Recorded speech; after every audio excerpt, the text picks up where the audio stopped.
अस्सलाम वालेकुम। मैं हूँ प्रोफेसर फैसल रिजवान मल।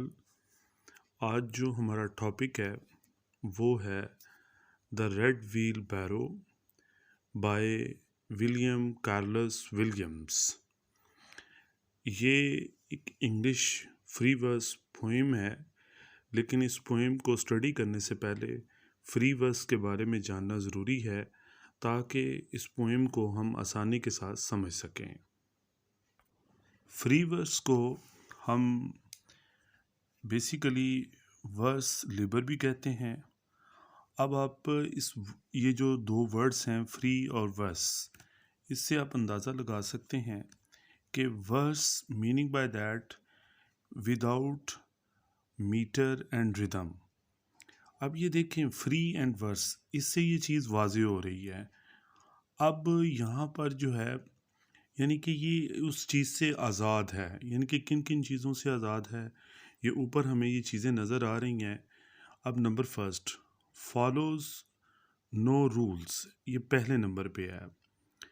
अब इसमें कोई आप जो मेट्रिकल कंपोजिशन में रूल्स को फॉलो नहीं करते। Number second, no regular line length, कि जी कितने वर्ड्स इस्तेमाल हों, ज़्यादा हों, थोड़े हों, 2 हों, 3 हों, 5 हों, ठीक है।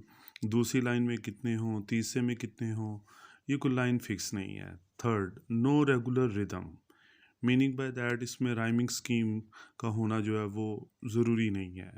Number four, no regular rhyme, ठीक है। अब एक रिदम है और एक राइम है, ठीक है। अब नेक्स्ट पॉइंट और पांचवा जो लास्ट है, नो रेगुलर लाइन प्लेसमेंट, यानी कि आप इसमें जो रेगुलर लाइन जो प्लेसमेंट है वो भी नहीं है फिक्स, जो है कि आपने कौन सी लाइन कहाँ पे और कैसे एडजस्ट करनी है, ये पोइट के ऊपर जो है मुनसर है।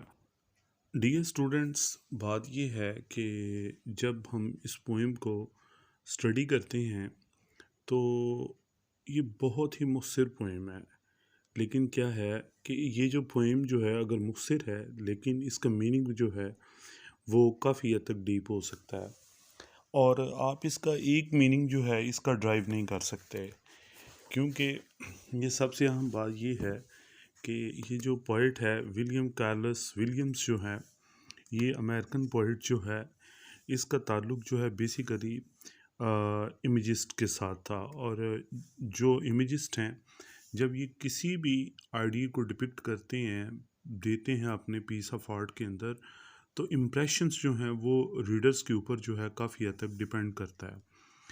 फ्री वर्स पोइम के हवाले से ये मुख्तसर पोइम जो है, जब हम ये स्टडी करते हैं हमारे माइंड में एक और जो है वो पोइम बहुत मुख्तसर जो है वो आती है, वो है the new year resolutions.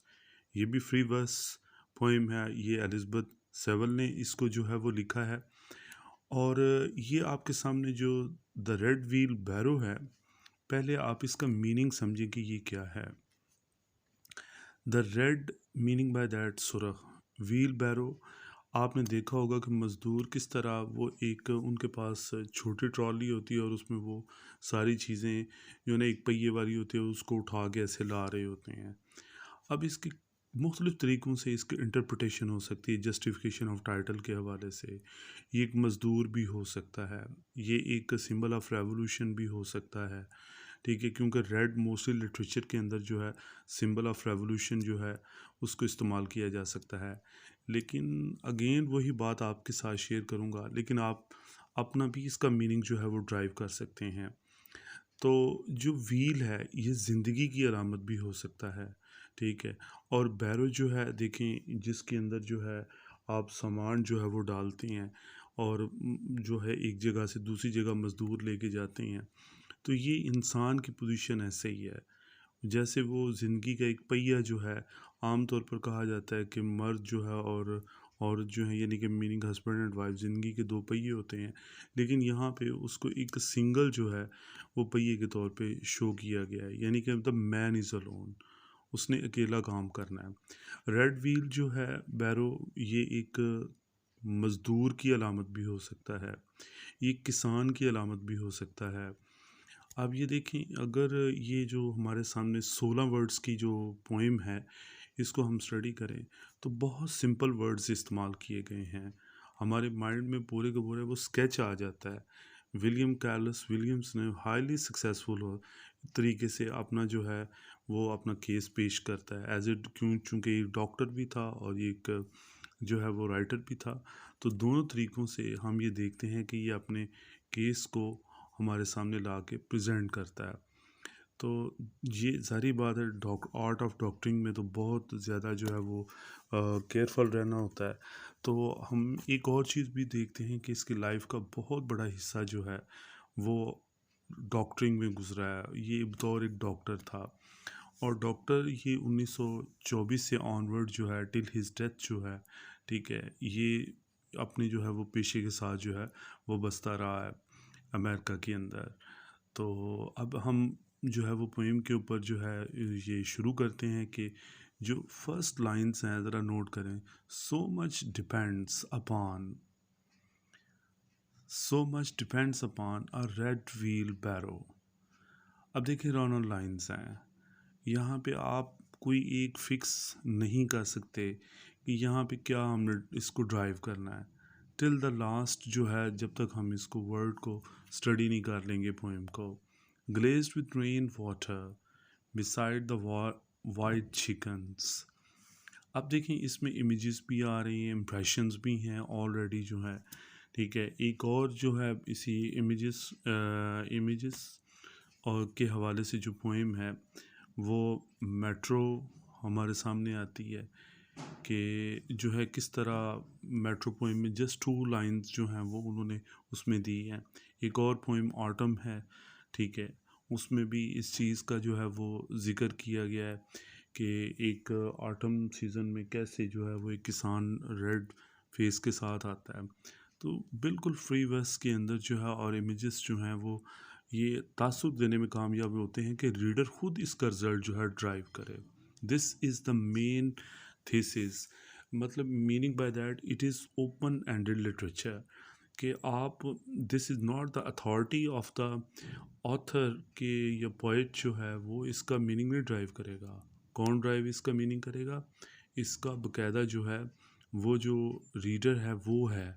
Meaning by that super reader वो अथॉरिटी है कि आप जो भी मीनिंग देंगे आप वो ठीक होगा, लेकिन क्या है उसमें एक बैलेंस शीट पे आके आपको ये काम करना पड़ेगा। Line is the simple so much depends upon, बहुत हद तक डिपेंड करता है, मुनसर है किस पे? Upon a red wheelbarrow. Red wheelbarrow के ऊपर ये मुनसर है। एक इंसान जो मेहनत करता है, रेड व्हील ज़िंदगी का पहिया चलाता है। ज़ाहिर बात है इंसान ही ज़िंदगी का पहिया चलाता है। ज़िंदगी का काम कौन करता है? इंसान ही करता है। अब ये देखें यहाँ पे हमारे सामने जो है इस पोएम को जो है वो 4 हिस्सों में डिवाइड किया गया है। पहले में सो मच डिपेंड्स अपॉन, यानी कि activity of life, human life जो है वो किस पर डिपेंड करती है? रेड व्हील बैरो, इनकलाब के ऊपर भी हो सकती है। मीनिंग बाय दैट यहाँ पे ये नेचुरल एटमॉस्फेयर भी है इस पोएम के अंदर जो है कि किस तरह एक जो है कोई भी इंसान है वो अपनी जगह पे मज़दूर है, वो मेहनत कर रहा है, तो उसके ऊपर है ये मुनसर जो है, यानी कि वर्किंग मैन के ऊपर ये मुनसर है। आप यहाँ पे अगर इस पोएम को हम इस एंगल से भी परखें तो ये हमारे सामने आ सकता है कि जो फैक्ट्रीज़ के अंदर जो लेबर होती है वो जिस तरीके से काम करती है ये उन पर डिपेंड करता है कि वो किस तरह एक चीज़ को दूसरी जगह पे लाते हैं। लेकिन एक और बात जो है डियर स्टूडेंट्स आपको बताता चलूँ, फ्री वर्स पोएम्स जो हैं और जो ख़ास तौर पे ये जो इमेजिस्ट हैं ये इनका एक तरीका कार रहा है कि जब तक ये लास्ट लाइन या लास्ट वर्ड नहीं पोएम का आप पढ़ लेते उतनी देर तक मीनिंग ड्राइव आउट करना जो है वो मुश्किल होता है। Let's move to the next ताकि हमारे लिए इजी हो जाए कि नेक्स्ट जो है वो क्या होगा, क्योंकि हम फ्री वर्स को आइडिया को मेंटेन किए बगैर जो है ये नहीं चल सकते हैं। जैसे एपी की करेक्टरिस्टिक्स होती हैं same like that free verse जो है इसकी करेक्टरिस्टिक्स हमारे सामने हैं।